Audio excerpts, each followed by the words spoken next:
दो जगह ऐसी हैं जहां तुम्हारी बीवी को सबसे ज़्यादा तुम्हारी ज़रूरत है। इन मौक़ों पर उसे कभी अकेला मत छोड़ना। नंबर 1, बीमारी की हालत में बीवी को कभी अकेला मत छोड़ना, क्योंकि वहाँ उसे सबसे ज़्यादा तुम्हारी ज़रूरत होती है।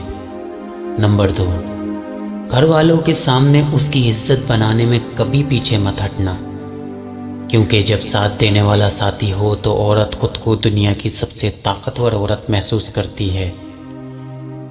बीवी को शादी के चंद साल बाद ख्याल आया कि अगर वो अपने शौहर को छोड़कर चली जाए तो शौहर कैसा महसूस करेगा। उसने एक कागज़ पर लिखा, अब मैं तुम्हारे साथ और नहीं रह सकती, मैं अब बोर हो गई हूँ, घर छोड़कर जा रही हूँ हमेशा के लिए।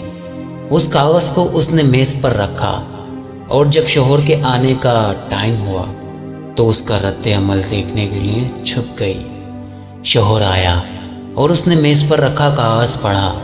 कुछ देर खामोशी के बाद उसने उस कागज़ पर कुछ लिखा, फिर वो खुशी के मारे झूमने लगा। फिर उसने किसी को फ़ोन किया और कहा, आज मैं आज़ाद हो गया। शायद मेरी बेवकूफ़ बीवी को समझ आ गया कि वो मेरे लायक ही नहीं थी, लिहाजा वो घर से हमेशा के लिए चली गई और वो कमरे से बाहर निकल गया। शौहर के जाने के बाद बीवी को बहुत दुख हुआ। मैं कितना प्यार करती थी, कितना चाहती थी इनको, और ये मुझे इस कदर नापसंद करते हैं। वो बाहर निकली और टेबल पे पड़ा हुआ कागज़ उठाया और पढ़ने लगी। उस पर लिखा था, मुझे खुद से ज़्यादा तुम पर यकीन है, इसलिए तुम मुझे कभी छोड़कर नहीं जा सकती।